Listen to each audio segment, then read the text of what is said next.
नमस्कार, मैं घनश्याम कुमार। प्रस्तुत है आज का प्रमुख समाचार।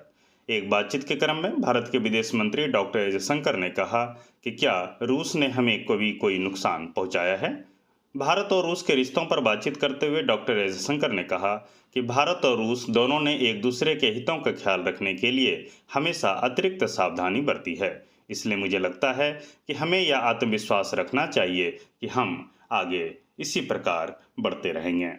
भारतीय जनता पार्टी ने अब की बार 400 पार के नारे के क्रम में पूरे देश में एक अलग तरीके की जाल बिछाने का प्रयास किया है और इस क्रम में कई ऐसे उदाहरण देखने को मिल रहे हैं जो पिछले आम लोकसभा चुनाव को ध्यान में रखते हुए थोड़े भिन्न नजर आते हैं। इस क्रम में भाजपा ने इस बार कई पुराने सांसदों का टिकट काटकर नए लोगों को मौका दिया है। इनमें वे नेता भी शामिल हैं जो हाल ही में दूसरी पार्टियों से भाजपा में आए हैं।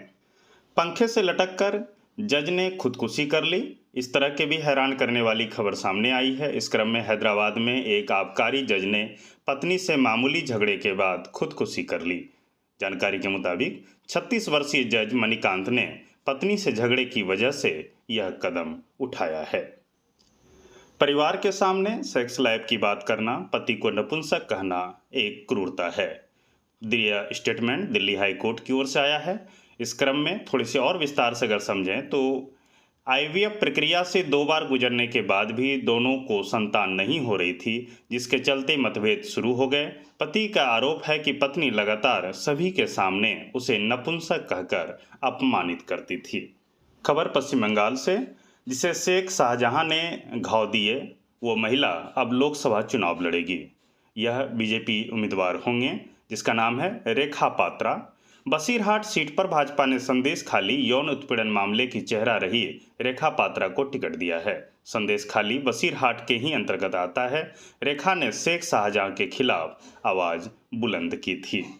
भारत ने एक बार फिर से यूएनएससी में पाकिस्तान को जोरदार शब्दों में विरोध करते हुए यह कहा कि आतंकी की फैक्ट्री बंद करो। अंतर्राष्ट्रीय मंच पर एक बार फिर से पाकिस्तान को भारी फजीहत का सामना करना पड़ा। भारत के जवाब से अंतर्राष्ट्रीय स्तर पर पाकिस्तान को एक बार फिर से घोर शर्मिंदगी का सामना करना पड़ा। आईपीयू की बैठक के दौरान भारत ने कहा कि पाकिस्तान पहले आतंकी की फैक्ट्री बंद करे। अब आगे बढ़ते हुए ईडी सीबीआई पीछे पड़ी तो धड़ाधड़ खरीद लिए इलेक्ट्रॉल बॉन्ड। 16 कंपनियों ने जमकर लुटाई दौलत।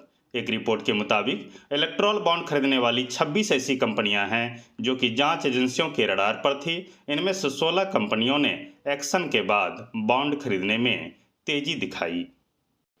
बीते दिनों जवाहरलाल नेहरू विश्वविद्यालय दिल्ली में छात्र संघ अध्यक्ष का चुनाव हुआ और इस क्रम में एक जो अध्यक्ष चुने गए अध्यक्ष धनंजय कुमार 28 साल बाद एक बार फिर से एक दलित चेहरा के रूप में इस अध्यक्ष पद पर आए हैं और जवाहरलाल नेहरू विश्वविद्यालय छात्र संघ चुनाव में जीत हासिल कर अध्यक्ष बनने वाले धनंजय बिहार के गया से हैं।